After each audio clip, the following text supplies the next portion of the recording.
Ibrahim Traoré, the current president of Burkina Faso, has sent a great message to the United Nations over the interference of the Western and European countries in Africa. In this video, we'll be exploring how he confronted these leaders and told them how necessary it was if Africa was left alone. If this is your first time in this channel, do well to tap the subscribe button below this video. Without being done, let's dive in and see all he said. My name is Captain Ibrahim Traoré, President of Burkina Faso, and today I speak not only for the 22 million souls in my nation, but for a continent whose stories have been twisted, whose pain has been ignored, and whose dignity has been repeatedly auctioned off at the altar of foreign interests. Africa is not Tobago. Africa is not a battlefield. Africa is not your experiment, your puppet, your warehouse of raw materials. Africa is rising not to kneel, but to stand. And today I say before this great assembly of nations, Africa will not kneel. One on the false generosity of global politics. For decades you've sent us aid with one hand while extracting our lifeblood with the other. You build wells in our villages while your corporations drain our rivers. You donate vaccines yet patent the cures. You speak of climate action yet continue to fund the very forces that burn our forests and dry our lakes. What kind of generosity is this? The kind that feeds the mouth but silences the voice. The kind that keeps a man alive just enough to keep him dependent. We are not blind to this hypocrisy. Let me be clear, we are not ungrateful for sincere humanitarian assistance, but we reject a global order that disguises exploitation as partnership. We reject financial institutions that lend with one hand and steal sovereignty with the other. Africa no longer wants charity. We want justice. We want control over our own destinies. Too on the chains of colonialism and its modern descendants. Our wounds did not begin with us. They were inherited legacies of an empire-building madness that saw us not as humans, but cheap as cargo labor tools. My ancestors were not consulted when maps were drawn with rulers and compasses in Berlin. The borders of Burkina Faso, like those of many African nations, were not carved by our ancestors, but by men who had never stepped foot on our soil, who knew nothing about languages, our tribes, or our spirits. Today, colonialism has a new face. It wears suits, it hosts forums, it signs contracts in Geneva and Paris and Washington. But it still takes without consent, it still dictates instead of dialogues, it still silences instead of listening. If you want to talk about peace, then let's begin by unlearning the arrogance that peace is something only you can teach us. 3. On resource exploitation and the myth of development. They call us developing as if the theft of centuries did not set us back, as if the gold from our lands, the diamonds from our rivers, the oil beneath our feet did not build the very skyscrapers in which this assembly sits. Let us speak plainly. Burkina Faso is rich, Africa is rich. Rich in minerals and culture and wisdom and youth. But you have taught us to measure richness in GDP and export value. You call it development when a foreign company owns 90% of a gold mine on our land. You call it progress when your security forces guard cobalt mines but not our children's schools. That is not progress, that is piracy with legal documents. From now on we will define development on our own terms. Development that puts children in classrooms, not minerals on cargo ships. Development that respects the land, the people, and the soul of a nation. 4. On sovereignty and interference. Why is it that when an African nation makes independent choices, we are called unstable? Why is it that when we seek military cooperation outside the colonial sphere, we are labeled a threat?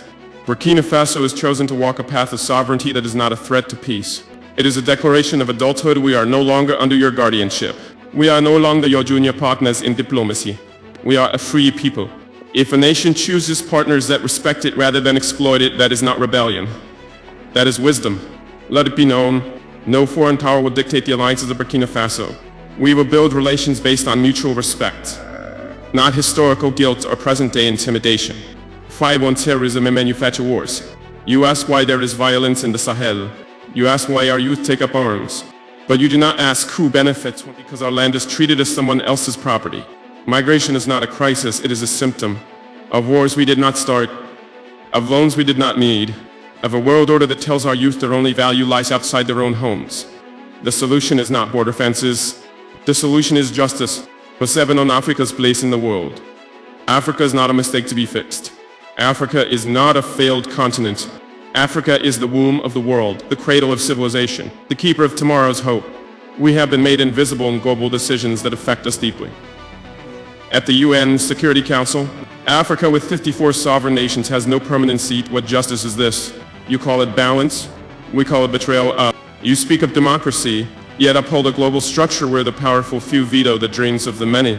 We will no longer whisper in rooms where we deserve to speak with full voice. Aid on faith and spiritual dignity. We are a spiritual people. Before your cathedrals, our ancestors sang to the sky. Before your missionaries, we knew the language of the rivers and the laws of the sacred forest. Christianity came, Islam came, and we received them not as slaves but as seekers. But now we ask, will the church and the mosque stand with us, truly with us, when all people are displaced by greed, masked as globalization? Will your pulpits echo our cries or only repeat the songs of the powerful? Faith, too, must be decolonized. It must walk with the poor, not the privileged. Alright, now to this extent, you all can agree with me that this is a true epitome of an African leader. A man who does not look at fear, a man who is not interested in riches, a man who does not consider his own belly over the well-being of his citizens. We all need this type of leaders in Africa.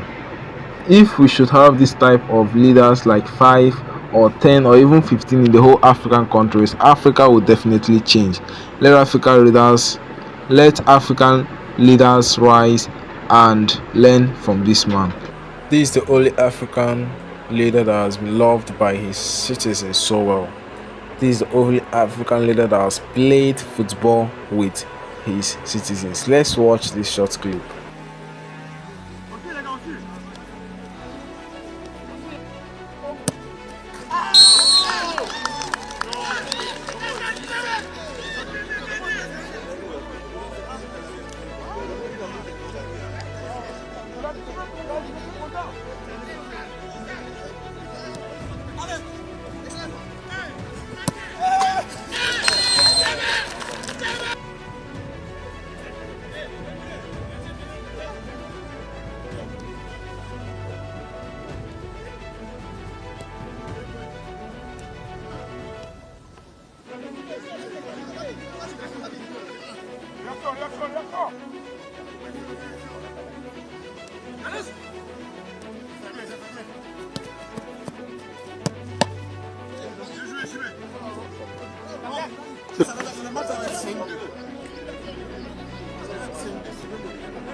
Please, if this video was enticing, please make sure you subscribe to our channel before leaving. Thanks for watching.